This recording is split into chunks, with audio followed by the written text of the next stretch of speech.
और आइए अब जानते हैं अन्नदाता निःशुल्क फोन के माध्यम से पूछे गए समस्याओं का समाधान।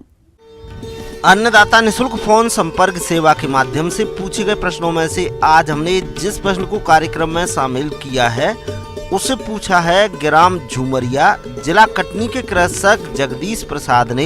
ये मशरूम की फसल में रोगों की समस्या के समाधान के बारे में जानकारी चाहते हैं।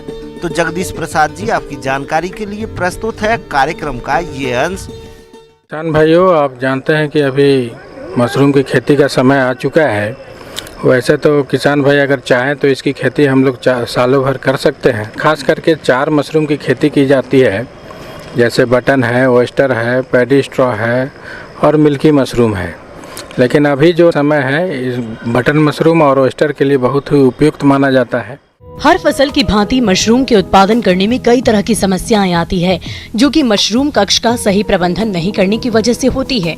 इसलिए प्रशिक्षण लेकर सही प्रबंधन की जानकारी लेकर ही मशरूम की खेती करनी चाहिए। तो पहले क्रम में आता है ड्राई बबल, जो वर्टिसिलियम नामक स्पीसीज से होता है। एक तरह का फफूंद जनित रोग है। इसका लक्षण इस प्रकार के है, ऊपर से क्या होगा कि छोटे छोटे बबल्स दिखाई देंगे, फल जो है पूरा प्रफुल्लित नहीं हो पाता है, छोटे छोटे रह जाते हैं। और इसके निदान हेतु हम लोगों को जो भी कंपोस्ट बनाते हैं उसमें हम लोगों को ध्यान देना है कि पीएच खास करके जो 7 के आसपास होना चाहिए वो मेंटेन हो। खाद की प्रक्रिया पूरी होने के बाद किसी प्रकार का अमोनिया का गंध नहीं आना चाहिए। और जब इसमें मटन मशरूम की जब फ्रूटिंग होने लगती है उस समय हम लोग खास करके 18 से 20 तक इसका टेम्परेचर हम लोग मेंटेन अगर करके रखें तो ये ड्राई बबल से हम लोग निजात पा सकते हैं। हरी फफूंद ये एक सामान्य रोग है। इसमें मशरूम पर हरे बैगनी रंग के धब्बे दिखाई पड़ते हैं, जो धीरे धीरे पूरे मशरूम कक्ष में फैलने लगते हैं। इनकी रोकथाम के लिए फार्मेलिन घोल में कपड़े को डुबोकर और प्रभावित क्षेत्र यानी रैक को अच्छी तरह से पोंछ दे और फॉर्मालिन दवा का घोल बनाकर छिड़काव करे। तो किसान भाइयों, इसके लिए हम लोगों को सजग रहना पड़ेगा बीज के इस्तेमाल के शुरुआत से ही।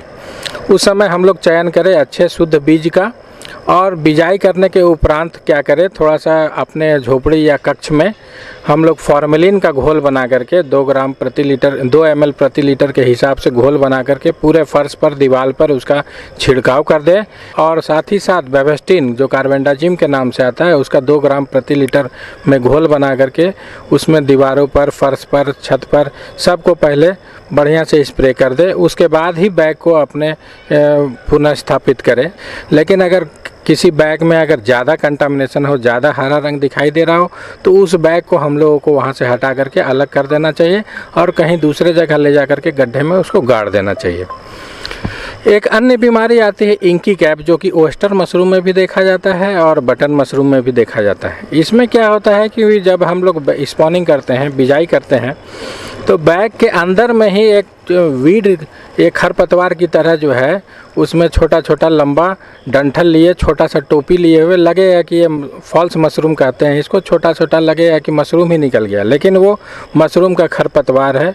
वो उसके निदान हेतु हम लोग क्या करते हैं कि जो हमारा सबस्ट्रेट होता है, जो धान या गेहूं का हम लोग नेवारी या पुआल का जो कुट्टी काटते हैं ओयस्टर के केस में, या हम लोग बटन मशरूम में जो हम लोग कंपोस्ट बनाते हैं, उस समय हम लोगों को अपने कंपोस्ट को बढ़िया से स्टरलाइज करना चाहिए केमिकल के माध्यम से या हॉट वाटर ट्रीटमेंट के माध्यम से। केमिकल में हम लोग फॉर्मेलिन 1% और बेवेस्टिन 2 ग्राम प्रति लीटर के हिसाब से हम लोग सबस्ट्रेट को बढ़िया से उपचारित कर ले, तो इस तरह का हम लोग इंकी कैप से निजात पा सकते हैं। फिर भी अगर इंकी कैप बैग में अगर दिखाई दे तो उसको हम लोगों को पन्नी थोड़ा सा हटा करके इंकी कैप को हम लोगों को सैनिटाइज कर लेना चाहिए, मतलब हार्वेस्ट कर लेना चाहिए, छोटे छोटे चिमटों के माध्यम से निकाल दे, तब इसका आगे प्रभाव बहुत हद तक कम जाता है। कीड़े मक्खियों की समस्या, सैक्रिड मक्खियाँ, फॉरड मक्खियाँ, सेसिड मक्खियाँ मशरूम और स्पॉन की गंध पर हमला करती है। ये कीट मशरूम पर अंडे देती है और फसल को नष्ट कर देती है। इनकी रोकथाम के लिए मशरूम कक्ष के प्रवेश द्वार, खिड़कियों और रोशनदानों पर पर्दा लगा दे। मशरूम गृहों में मक्खीदान अथवा मक्खियों को भगाने की दवा का इस्तेमाल करें। कुटकी या पिल्लू, ये बहुत पतले व रेंगने वाले छोटे छोटे कीड़े होते हैं जो मशरूम पर दिखाई देते हैं। ये हानिकारक नहीं होते हैं, किंतु जब ये बड़ी संख्या में मौजूद होते हैं तो नुकसान बहुत पहुँचा जाते हैं। इनके नियंत्रण के लिए मशरूम कक्ष और आसपास में साफ सफाई की व्यवस्था रखें तथा नुवान दवा का घोल बनाकर छिड़काव करें। जब भी मशरूम कक्ष में जाएं तब हाथ व पैरों को अच्छी तरह से साफ कर लें और मुंह पर मास्क जरूर लगाएं। इसके बाद अन्य बीमारी आती है सड़ने वाली, जो जीवाणु से होता है, सड़न रोग पैदा होता है। तो इसमें भी देखा जाता है कभी कभी कि बैग जब हम लोग इसका ट्रीटमेंट करते हैं पोषाधार का या सबस्ट्रेट का, तो उसमें नमी की मात्रा बहुत ज़्यादा रह जाती है।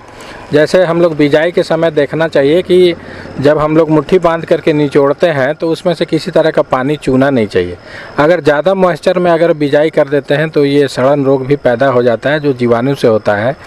तो इसमें क्या करें कि ओयस्टर के केस में अगर इस तरह का बीमारी आती है तो हम लोग क्या करते हैं, उसमें 17-18 छिद्र बना देते हैं और 2-4 छिद्र बेस में नीचे में बनाते हैं, जिससे कि अगर एक्स्ट्रा मॉइस्चर हो तो वहाँ से अवशोषित होकर के एरिएशन होकर के वो थोड़ा सा मॉइस्चर कम जाए।